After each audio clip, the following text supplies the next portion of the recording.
3장 1절에서 7절까지 말씀입니다. 신약성경 390쪽입니다. 아내들아 이와 같이 자기 남편에게 순종하라. 이는 혹 말씀을 순종하지 않는 자라도 말로 말미암지 않고 그 아내의 행실로 말미암아 구원을 받게 하려 하니 너희의 두려워하며 정결한 행실을 보라. 너희의 단장은 머리를 꾸미고 금을 차고 아름다운 옷을 입는 외모로 하지 말고 오직 마음에 숨은 사람을 온유하고 안정한 심령에 썩지 아니할 것으로 하라. 이는 하나님 앞에 값진 것입니다.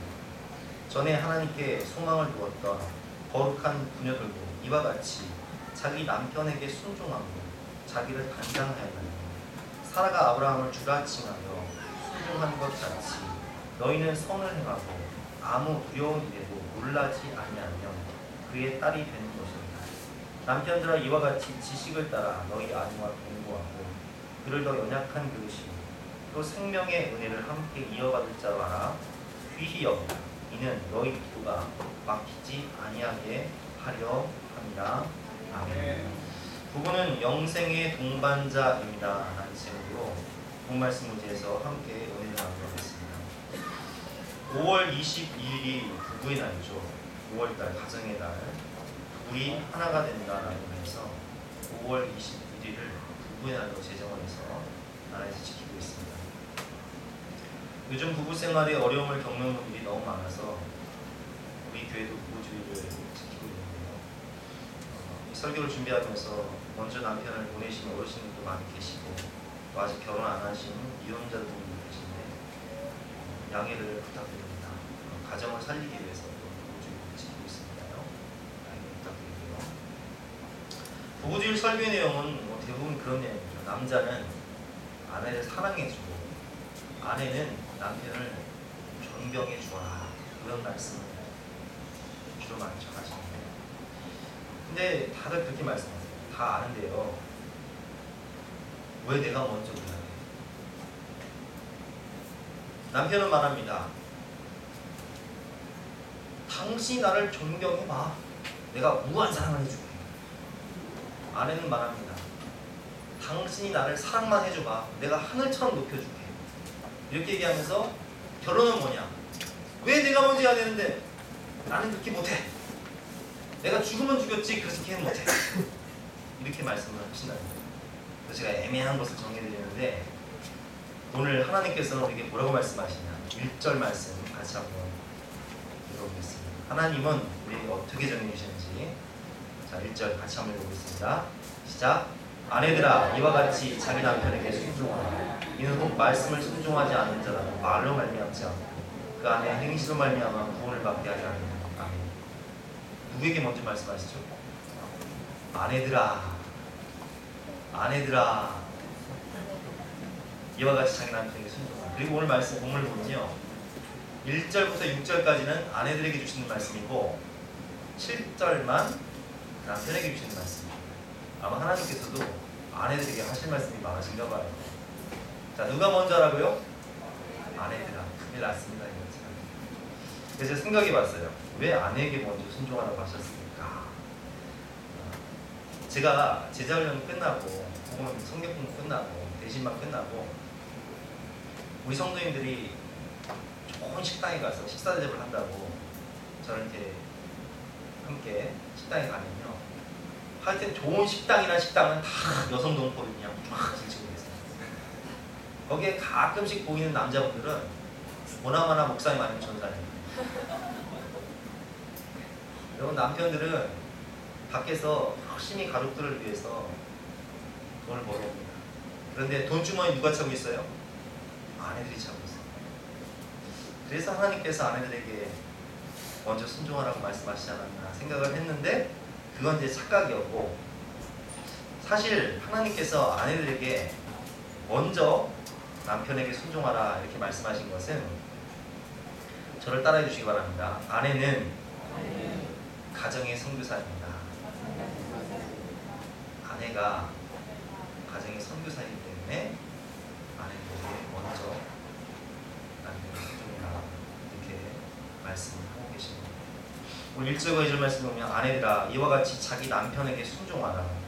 이는 혹 말씀을 순종하지 않는 자라고 남편이 믿지 않는 말씀을 순종하지 않는 자라도 말로 말미암지 않고 그 아내의 말로 말미암지 않고 그 아내의 행실로 말미암아 구원을 받게 하려 함이니 너희의 두려워하며 정결한 행실을 보라.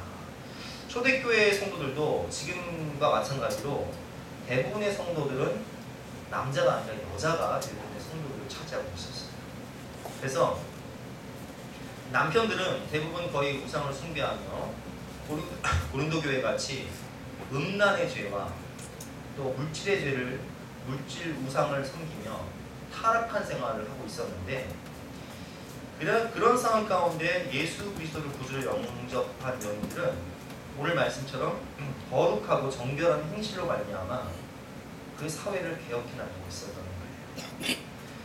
우리가 잘 알고 있는 대로 그런 세상 가운데, 그러니까 로마라든지 고린도 같은 항구 도시나 로마 같은 도시는 로마의 군사들이, 장군과 군사들이 다 전쟁을 하러 나가잖아요. 그러면 아내들이 그 타락한 문화 가운데 아내들이 애인을 두는 거예요. 난잡한 그런 성생활을 하게 됩니다. 남편들이 불안해서 전쟁에 나가면서 굉장히 불안해했어요. 염려와 근심이 많았죠. 고린도 같은 항구 도시는 남편들이 배를 타고 무역을 하러 해외를 많이 나가다 보니까 여자들이 또 첩을 두고 아주 난잡한 생활을 했던 거예요. 그런데 예수님을 믿는 여인들은 항상 거룩하고 정결한 삶을 살았단 말이에요. 그래서 아이러니하게도 초대교회 당시에 로마의 정부가 예수님을 믿는 사람들을 잡아서 사자굴에 넣기도 하고 처형을 시키기도 했는데, 그런데 희한하게 자기 집안의 며느리를 구할 때는 누구를 구하는지 아세요? 누구를 구할까요? 예수 믿는 사람들 찾습니다. 은밀하게 신앙이 좋은 정결하고 거룩한 예수 믿는 사람을 찾는 거예요. 그래서 어떤 일이 벌어지냐, 로마의 고위 공직자들이 아니면 대부분이 예수 믿는 사람들이었습니다. 우리가 잘 아는 대로 콘스탄틴 황제의 어머니 헬레나도 로마의 장군 클로로스와 결혼을 해서 아들을 낳았는데, 그 아들이 나중에는 황제가 되고, 그리고 314년에 밀라노 칙령을 통해서 기독교를 핍박하던 로마를 기독교 국가로 봉인해버려요. 한 여인의 믿음이 집안을 복음화시켰을 뿐만 아니라 로마라는 기독교를 박해하고 핍박하던 세계 중심의 초인류 국가를 기독교 나라로 바꿔버립니다. 콘스탄틴은 어렸을 때부터 그 어머니 헬레나의 영향을 받아서 신앙적으로 자랐죠. 전쟁에 나갈 때 자기가 굉장히 불리한 상황 가운데 전멸당할 위기에 있을 때 십자가의 환상을 보면서 서원을 합니다. 하나님, 이 전쟁에서 우리가 이기게 해주시면 제가 로마를 기독교 국가로 봉인하겠습니다. 하나님은 하나님의 능력으로 그 전쟁에서 이기게 하시고, 콘스탄틴 황제는 314년에 밀라노 칙령을 통해서 로마를 기독교 국가로 바꿔버립니다. 그럼 우리 교회 한번 보세요. 10가정 중에 9가정이 아내를 통해서 가정이 구원을 받았습니다. 예를 들면 임진우 입사님 가정 빼고는 싹 다 아내를 통해서 가정이 구원받았다고 맞는 것 같아요. 그렇죠? 한 95%는 그렇게 되지 않을까 생각합니다. 여러분, 아내의 행실로 남편이 구원을 받습니다. 따라해 보겠습니다. 아내의 행실로 남편이 구원받습니다. 그래서 우리는 우리 아내들이 참 잘 살아야 돼요. 제가 지켜보면 남편을 구원하려고 하시는 분들은 정말 하나님 앞에서 거룩하고 정결하고 그 남편을 구원하기 위해서 굉장한 헌신과 노동을 보여요.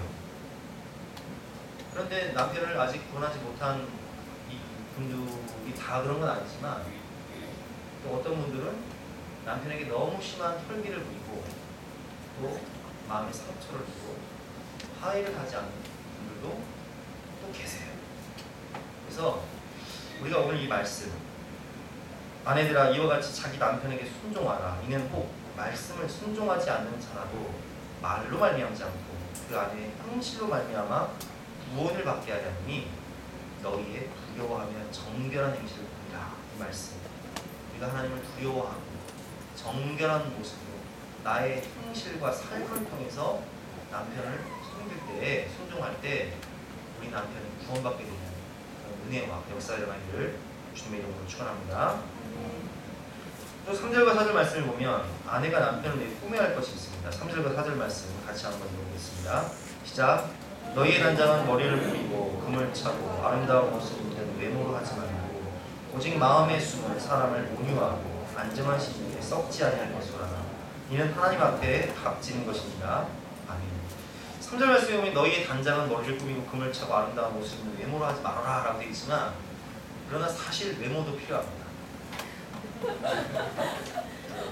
남자들은 또 이쁜 걸 좋아합니다.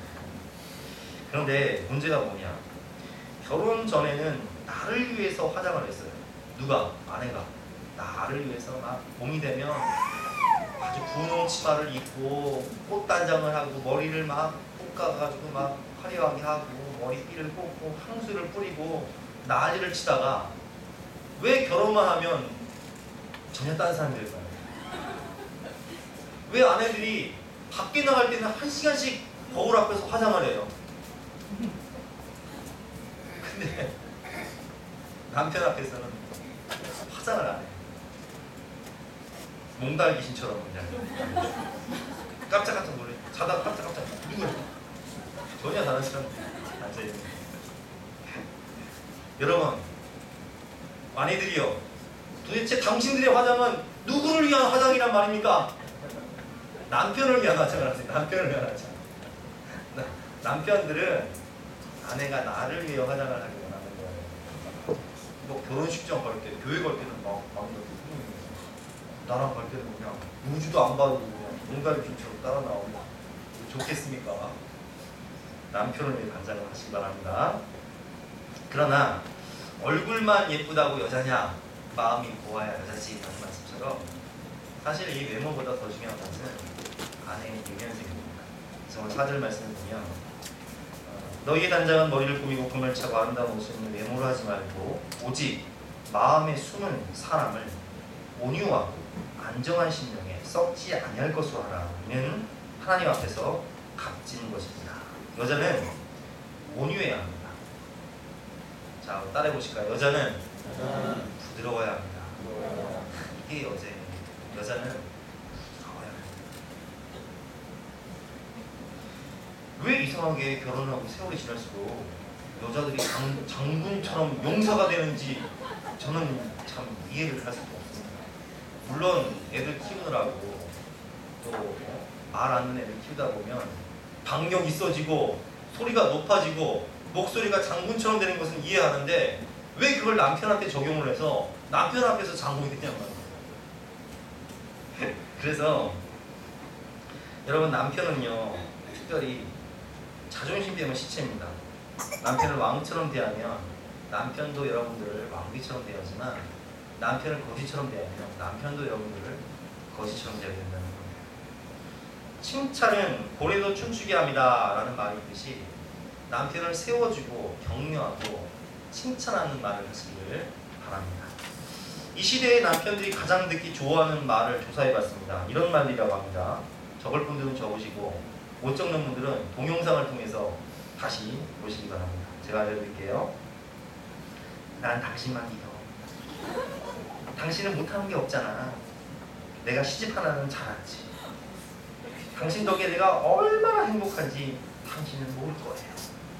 여보, 난 다시 태어나도 당신하고 결혼할 거예요. 당신이 있어서 정말 든든해요.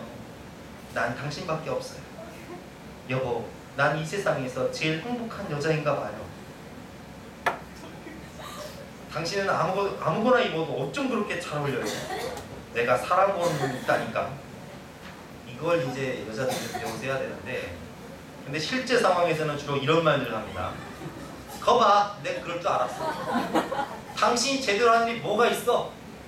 꼴에 자존심은 살아가지고. 애비가 저러니까 애들도 저러지. 내가 미쳤지 뭘 보고 결혼을 해서 이 고생을 해. 이게 바로 현실에서 아내들이 가장 자주 하는 말이라고 합니다. 여러분, 우린 그래서 훈련이 필요하죠. 우리 본성에서는 이렇게 쓴물이 올라와요. 남편을 향해서 거봐, 당신이 그렇지 잘하는 게 뭐가 있어, 꼴에 자존심만 살아가지고, 이런 쓴물이 올라오는 거예요. 우리가 훈련하지 않으면, 우리의 입술과 마음을 하나님 안에서 정화하지 않으면 늘 이런 불평과 원망의 말들, 남을 비하하고 자존심을 긁는 이런 말들을 하게 되기 때문에 우리는 훈련을 통해서 제가 아까 말씀드린 대로 남편을 좀 살려주시는 말씀을 하시길 바랍니다. 중요한 걸 말씀드리는데요. 우리 아내들 따라해 보시기 바랍니다. 남편에게 중요한 것은 밥이다. 밥이 중요합니다. 여러분 힘들게 하루 종일 일하고 왔는데 남편한테 빵 주고 라면 끓여 먹으라고 그러고 밥통에 밥 있으니까 퍼먹으라고 그러고, 여러분 남편들은요 하루 종일 직장에서 정말 가족들을 부양하기 위해서 직장에서 모진 그런 스트레스와 압력을 다 받습니다.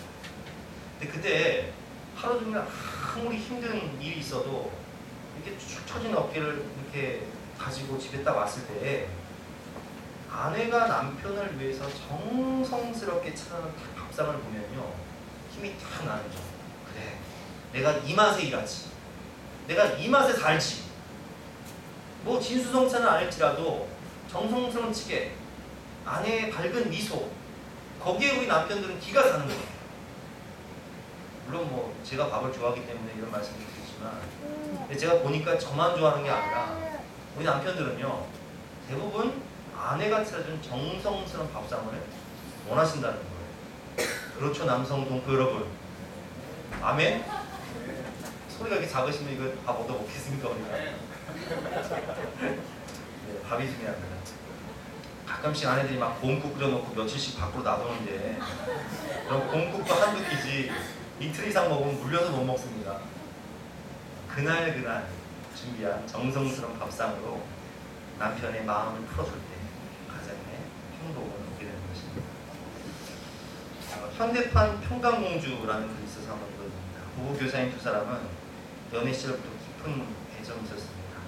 그러나 신혼이 지나고 유교적 가정에서 자란 남편은 구박을 시작하며 아내가 매운탕을 끓여주면 맛이 왜 뭐냐 음식을 가지고 불평을 하고, 또 아내가 목욕물을 받아주면 온도 하나 제대로 못 맞춘다고 아내의 마음을 아프게 합니다. 아내는 꾹 참고 다시 뜨거운 물을 끌어 맞춰줍니다. 그러나 신앙생활에 대한 박해는 참을 수가 없었습니다.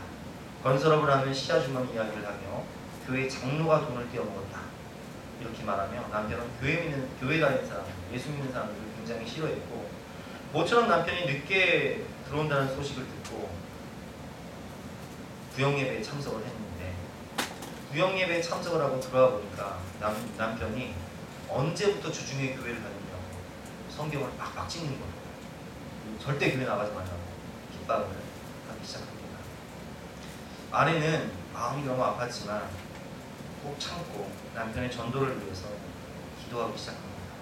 사랑으로 섬기며 날마다 맛있는 저녁을 준비하기 시작합니다. 그리고 남편에게 제가 아까 드린 긍정적인 칭찬의 말을 계속하면서, 여보 당신은 정말 100점짜리 남편이에요.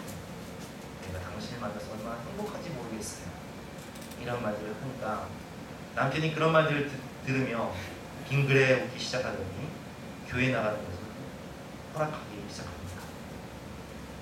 기도하던 중 아내의 마음에 소원을 하신 하나님께서는 길을 열어주십니다. 동네에서 가정생활을 위한 성경 공부가 있었는데, 사회적으로 지위가 높은 사람을 무시하지 못하는 남편의 성격이 있었기 때문에 아내는 그 모임에 리더에게 부탁을 해서 남편은 마지못한 마음으로 참석을 합니다. 하지만 그 성경 공부 모임은 가긴 가는데 교회는 안 간다는 전제로 그 모임을 갔지만, 지속적인 모임을 통해 말씀을 통해 남편은 자기의 죄를 보기 시작하고 자기의 선입견을 버리고 서서히 변화되기 시작합니다. 그리고 마침내 남편은 교회에 출석하면서 부부 세미나를 참석하게 되고, 옛날에 자신의 모습이 너무나 부끄럽다고 고백하며 이제는 아내를 위해서 쉬는 날이면 요리를 준비하고 저녁이 되면 아내의 목욕물을 받아주면서 온도를 맞추는 그런 남편으로 변화가 됩니다. 아내는 그런 변화된 남편의 모습을 보면서 감사와 기쁨의 눈물을 흘리게 되는 것입니다. 여러분, 아내의 행실로 남편이 구원을 받습니다.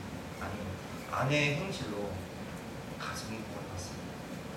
이것은 영적으로 우리 굉장히 중요한 의미가 있기 때문에 여러분, 혹 내 행실이 남편을 구원하지 못하는 행실이라면 오늘 말씀을 통해서 회개하시고 또 적용하실 것이 있으면 적용하시는 은혜가 지시기를 주님의 이름으로 축원합니다. 두 번째로 남편에게 주신 하나님의 말씀이죠. 7절 말씀 같이 한번 읽어보겠습니다. 시작. 남편들아, 이와 같이 지식을 따라 너희 아내와 동거하고 그를 더 연약한 그릇이 또 생명의 은혜를 함께 이어받는 자로 알아 귀히 여기라. 이는 너희 기도가 막히지 아니하게 하려 합니다. 7절 말씀 보면 남편들아, 첫 번째로 이와 같이 지식을 따라 너희 아내와 동거해라. 지식을 따라 너희 아내와 동거해라 라는 말씀이면요, 두 가지 의미가 있습니다. 첫 번째는 지식적으로 아내를 좀 알라는 거예요. 아내를 좀 공부하라는 거예요. 아내가 좋아하는 것, 싫어하는 것, 성격, 취미, 감정 상태, 관심, 생각, 고민, 요즘 무엇 때문에 잠을 못 자는지, 무엇이 관심사인지 아내를 좀 공부하는 거예요. 내 방식이 아닌 아내 방식의 사랑의 코드를 배우라는 거예요. 사랑의 5가지 언어라는 책이 있잖아요. 사랑의 코드가 다 다른데 아내가 원하는 사랑의 방식을 공부하라는 거예요. 특별히 아내는요, 우리 아내들은 남편의 말로 위로를 받습니다. 남편의 말 때문에 살기도 하고 남편의 말 때문에 죽기도 합니다. 미국의 루즈벨트 대통령에게 어떤 사람이 물었습니다. 혹시 다시 태어난다면 어떤 일을 하시겠습니까? 루즈벨트의 대답은 뜻밖이었습니다. 내가 다시 태어난다면 그때는 지금 내 아내의 두 번째 남편이 되고 싶습니다. 이 말을 들은 이 루즈벨트의 아내 얼마나 기뻤겠습니까? 한 기관에서 가정주부를 상대로 설문조사를 했습니다. 남편들이 집에 돌아올 때 가장 먼저 하는 첫 마디가 무엇입니까? 1등, 별일 없었어?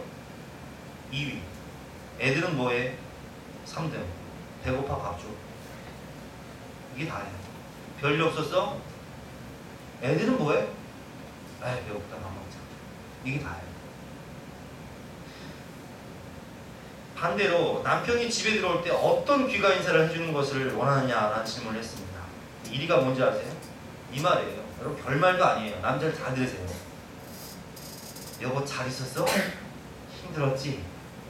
플러스 우리 외식할까? 여보 잘 있었어? 힘들었지? 우리 외식할까? 뭐 짜장면이라도 먹을까? 이 말이 그냥 마음이 풀린다는 거예요. 우리가 얼마 전에 소천하신 우리 그 신바람 신바람 박사 황순환 박사님은 항상 집에 들어가면 이렇게 인사를 했다고 합니다. 여보, 오늘 이 하루도 이 얼마나 수고가 많으셨습니까? 그분의 그 특별한 억양이 있잖아요. 이 얼마나 수고가 많으셨습니까? 이 말 한마디면 아내의 마음이 풀어진다는 거예요. 그냥 웃음이 나온다는 거예요.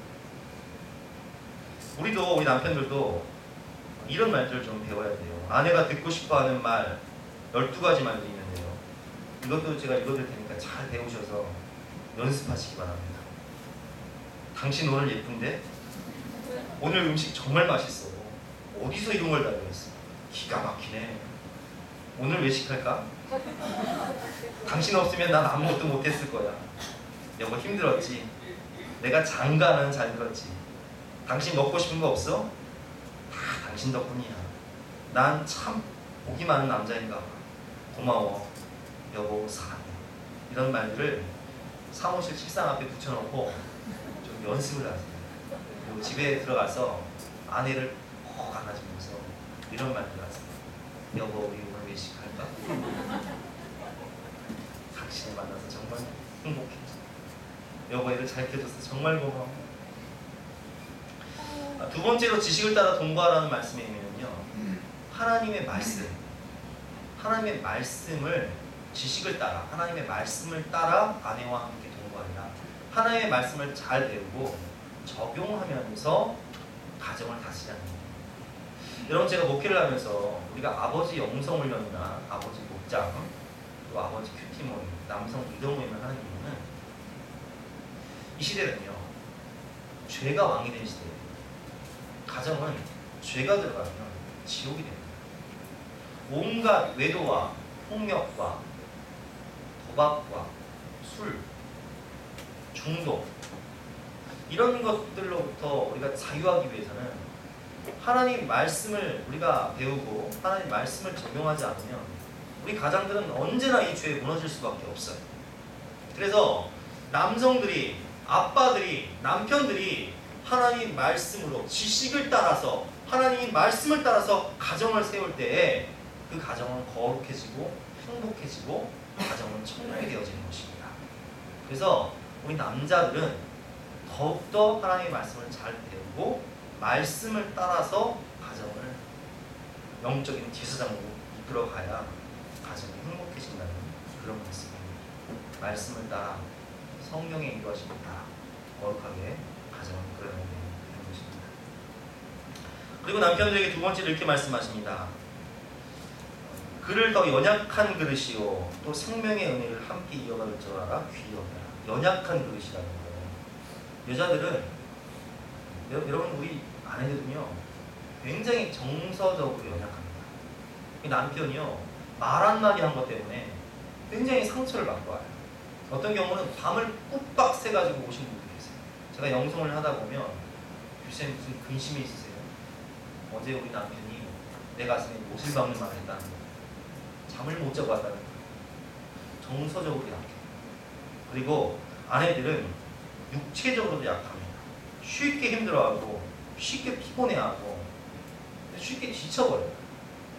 우리가 가족 캠핑 가가지고 세 끼를 해먹었는데 우리 남자들이 설거지를 안 해줬다고 우리 아내들이 다 삐져가지고 다음부터는 가족 캠핑을 안 가겠다는 거예요. 이렇게 여자들은요 정서적으로 약하고 육체적으로 약해요. 그래서 우리가 다음에는 가서 설거지를 한 번씩 해줘야 될 것 같다라는 그런 생각이 들었습니다. 청소와 육아, 식사 준비 이런 것들로 버거워하는 아이들이 지치지 않도록 우리가 가정에서 좀 청소를 해준다든지 휴일날 식사 준비를 해준다든지 이런 모습이 있어야 돼요. 여러분, 우리 남편분들 따라해 보십시오. 있을 때 잘합시다. 아내의 빈자리라는 그런 글이 있어서 제가 읽어드렸는데 이 글은 실화입니다. 실화를 바탕으로 어떤 남편이 쓴 글입니다. 한번 제가 읽어보겠습니다. 아내의 빈자리. 아내가 어이없이 우리 곁을 떠난 지 4년. 지금도 아내의 자리가 너무 크기만 합니다. 어느 날 출장으로 아이에게 아침도 챙겨주지 못한 채 집을 나섰습니다. 그날 저녁 아이와 인사를 나눈 뒤 양복 상의를 아무렇게나 벗어놓고 침대에 벌렁 누워버렸습니다. 그 순간 뭔가 느껴졌습니다. 빨간 양념국과 손가락만한 라면이 이불에 퍼질러진 게 아니겠습니까? 컵라면이 이불 속에 있었던 것입니다. 이게 무슨 일인가는 뒷전으로 하고 자기 방에서 동화책을 읽던 아이를 붙잡아 장단지며 엉덩이며 마구 때렸습니다. 왜 아빠를 속상하게 해?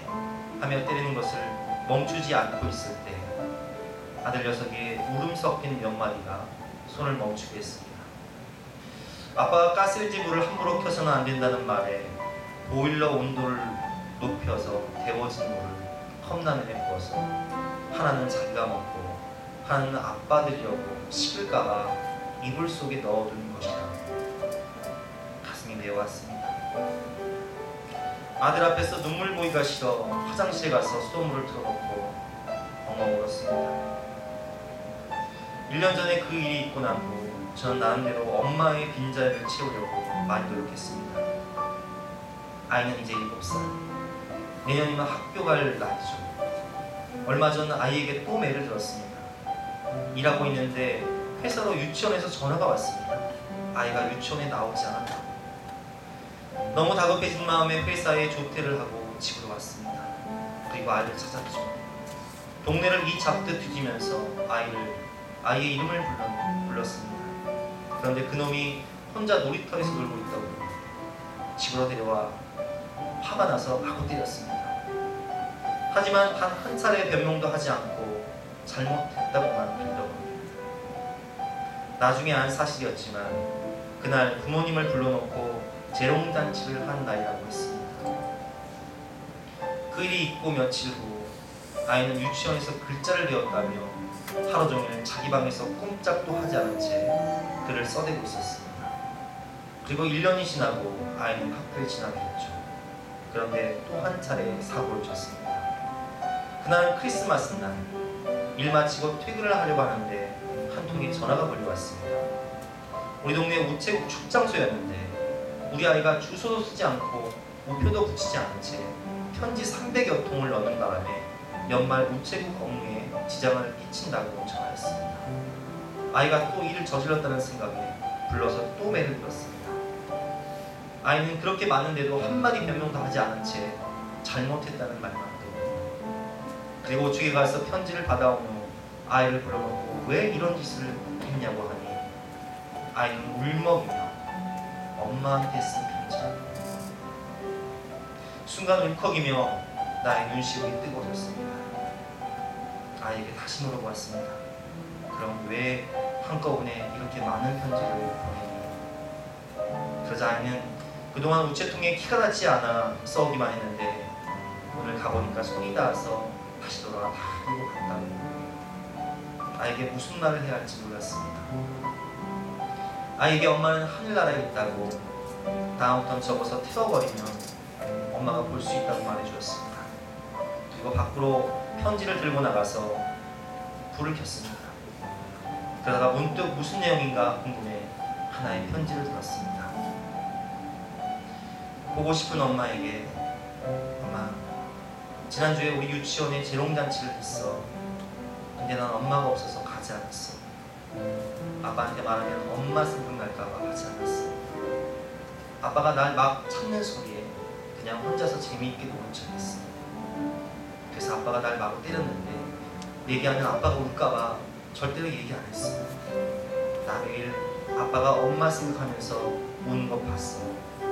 근데 나는 이제 엄마 생각이 안 나. 아니 엄마 얼굴이 기억이 안 나. 보고 싶은 사람 사진을 가슴에 품고 자면 그 사람이 꿈에 나타난다고 아빠가 그랬어. 그러니까 엄마 내 꿈에 한 번만 나타나. 그렇게 해줄 수 있지? 약속해야 돼. 편지를 보고 또 한 번 고개를 떨구었습니다. 아내의 빈자리를 제가 채울 수는 없는 걸까요? 우리 아이는 사랑받기 위해 태어났는데 엄마 사랑을 못 받아 마음이 아픕니다. 정말이지 아내의 빈자리가 너무 크기만 합니다. 여러분, 제가 얼마 전에 장례식을 마치고 남양주 마석에 있는 납골당을 간 적이 있어요. 그런데 그 납골당에는요 생각 외로 젊은 얼굴들이 많습니다.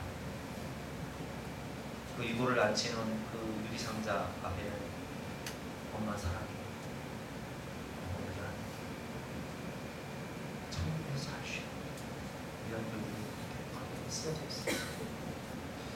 제가 태경 강남 아파트에 살 때 우리 라인에는 우리 사랑이 지금 6살이죠. 사랑이 동갑자리가 있었는데 남자애인데 그 엄마가 헬스를 하다가 헬스장에서 갑자기 심장마비가 와서 그 자리에서 사망을 했습니다. 엄마를 잃은 그 아이의 얼굴은 항상 얼굴빛이 어둡고 그 남편을 보면 기쁨이라고 찾아볼 수가 없어요. 여러분, 아내는 연약한 그릇입니다. 깨지기가 쉬워. 정서적으로 30대 사망률 1위가 바로 우울증, 자살이죠. 육체적으로 깨지기가 쉬워. 우리 남편들이 이런 아내를 소중히 여기되 있을 때 잘하시는 주님의 은혜가 있으시기를 주님 이름으로 축원합니다.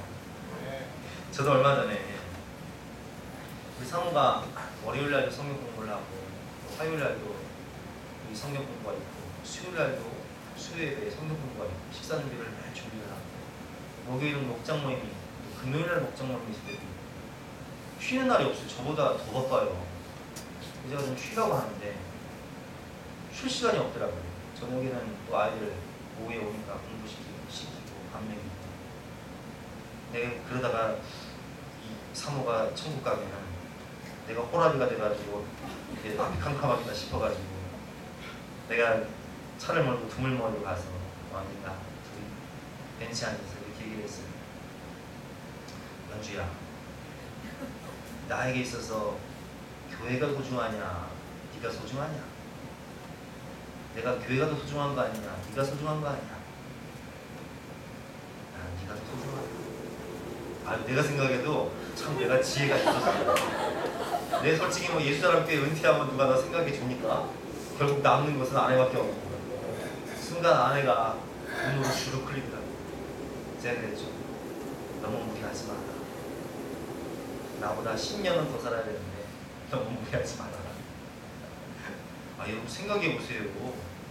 그저 아내 가지고 나보다 천국 먼저 가면 내가 애가 셋이나 있는데 제가 장가를 가겠습니까?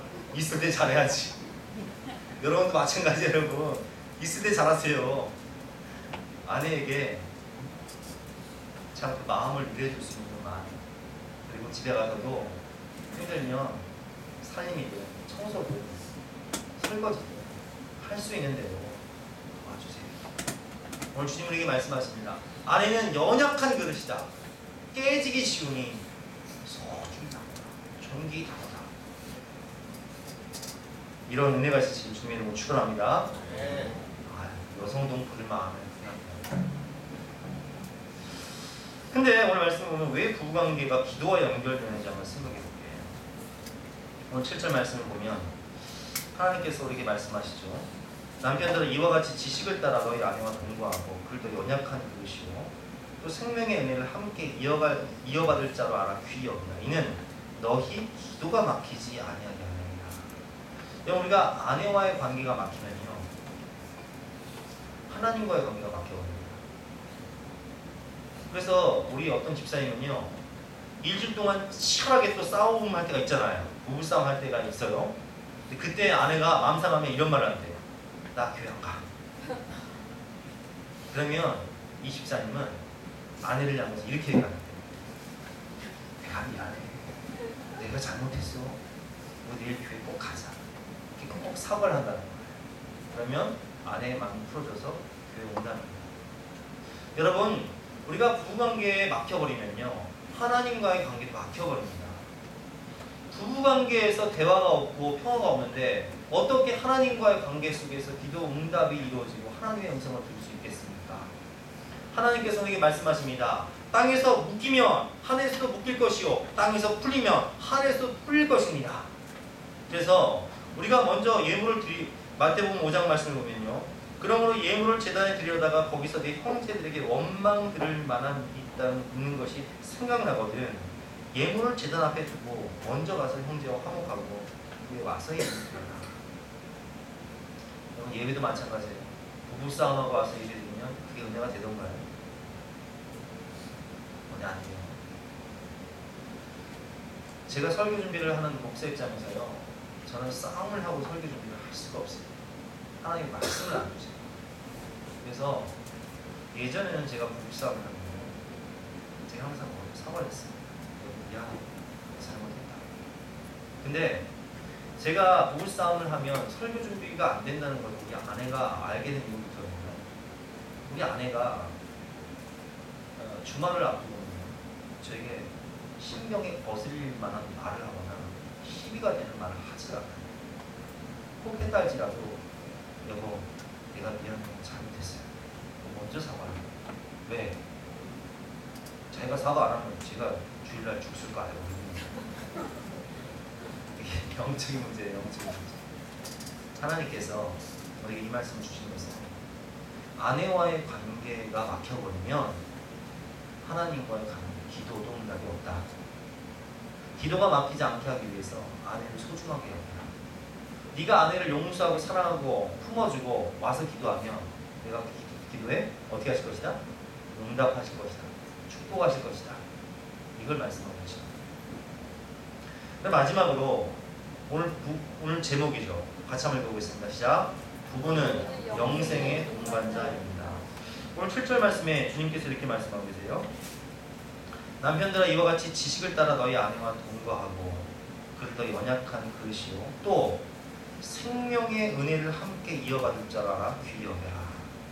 여러분, 생명의 은혜라는 원어를 제가 살펴보니까 이것이 영생을 의미하고 천국을 의미하고요. 생명의 은혜를 함께 이어받을 자로 알아.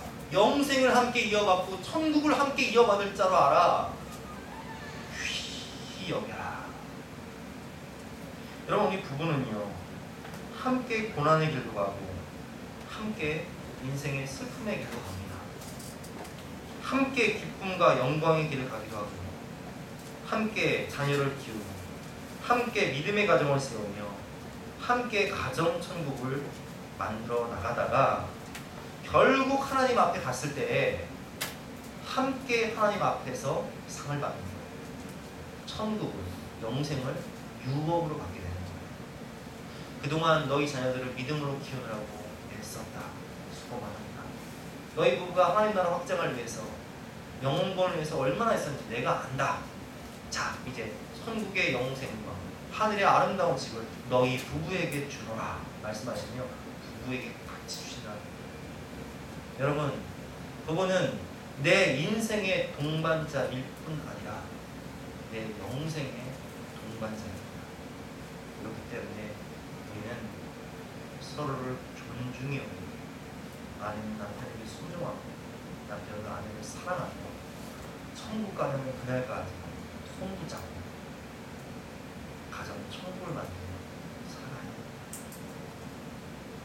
여러분, 솔직하게 얘기하면 남는 건요 부부밖에 없습니다.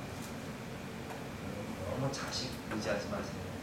믿는 도끼에 발동시킨다고 자식 의지하다 보면 자식에게 발동시킵니다. 결국 남는 것은 따라해 보실까요? 결국 남는 것은 그 이밖에 없다. 함께 찬양하고 기도하겠습니다. 우리 찬양 오늘 나는 찬양할 텐데요.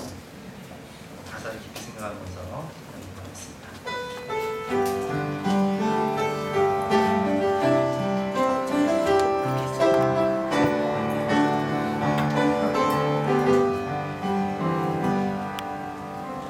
내가 먼저 손 내밀지 못하고 내가 먼저 용서하지 못하고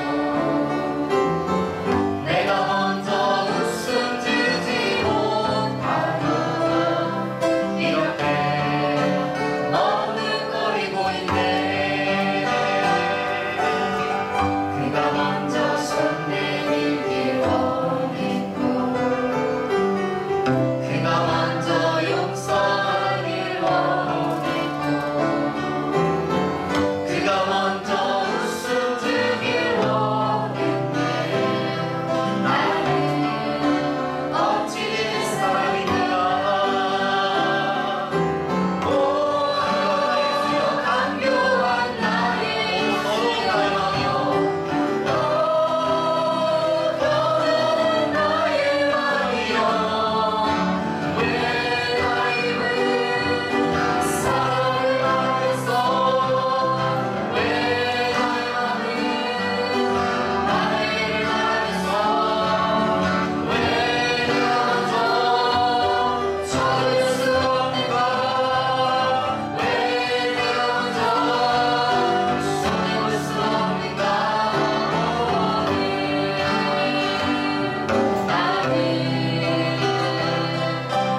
같은 악한 존재이기 때문에 먼저 이해하고 먼저 사랑하고 먼저 섬겨주고 먼저 높여줘야 하는 것을 알기는 알지만 우리의 본성이 그것을 용납하지 못하고 나의 추악한 자존심, 나의 교만이 그것을 허락하지 못하는 타락한 존재입니다. 결국은 주님께서 우리에게 성령의 은혜를 부어주시고 주님의 마음을 허락하지 않으면 주님, 우리는 남편을, 아내를 사랑하며 존경할 수 없음을 고백합니다.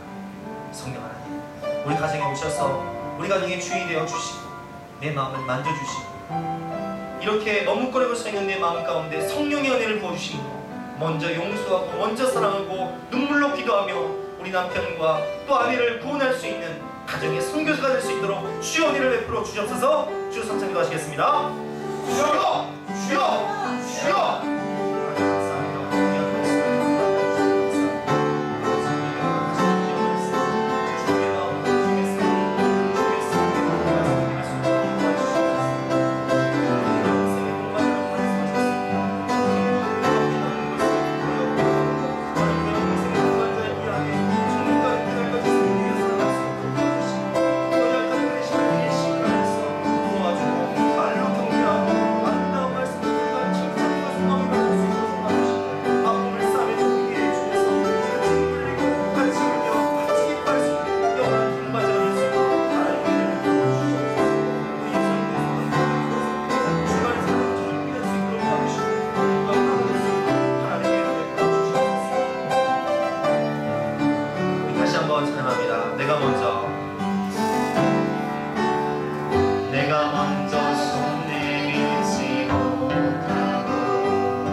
함께 기도하실 때 하나님,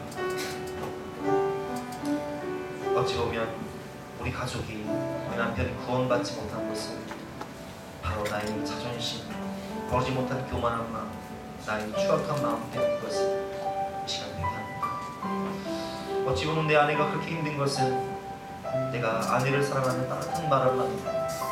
나보다 그 연약한 그릇이, 그 연약함을 이해하지 못하고 아내로 상처를 주고 도와주지 못했던 나의 이기심 때문에 주님 고백합니다. 그분은 인생의 영원한 동반자일 뿐만이 아니라 천국 가는 그날까지 천국에서도 영생의 동반자라고 말씀하셨는데, 주님, 나를 위해 헌신하고 우리 가정을 위해서 헌신하고 있는 우리 남편과 아내를 주님의 마음으로 사랑할 수 있도록 도와주시고 가정 천국을 이룰 수 있도록 주의 은혜를 베풀어 주시옵소서. 다시 한번 간절한 마음으로 기도하며 나가시겠습니다. 하나님, 이 시간 성령 하나님께서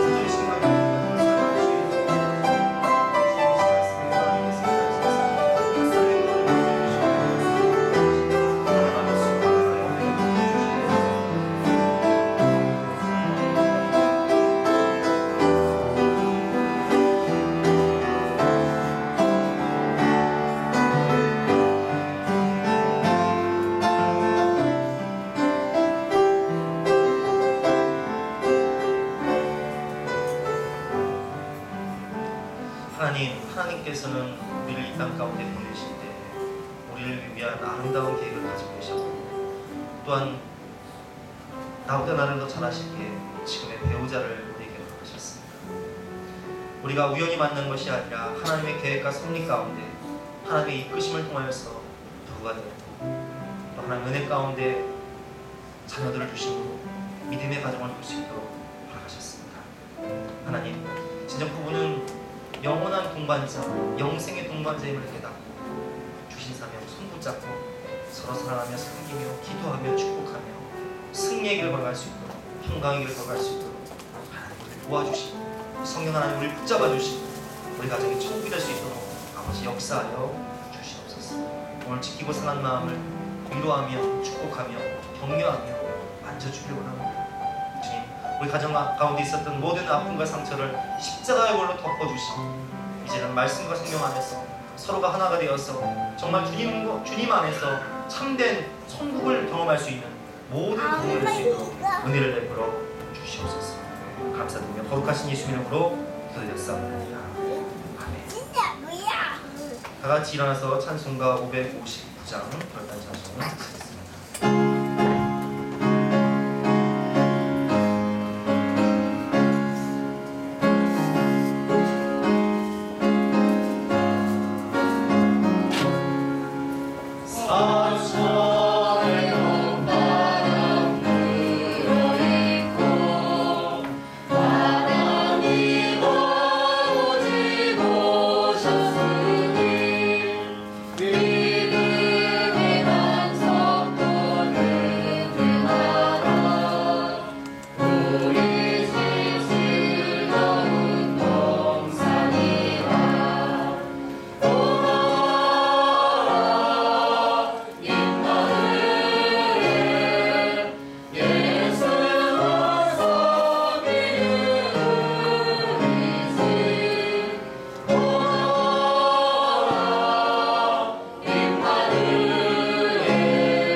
자녀를 주시고 믿음을 주시고 또 미사랑교회 몸된 가족을 주시고 영생을 주시고 통보 허락해 주시니 진심으로 감사합니다.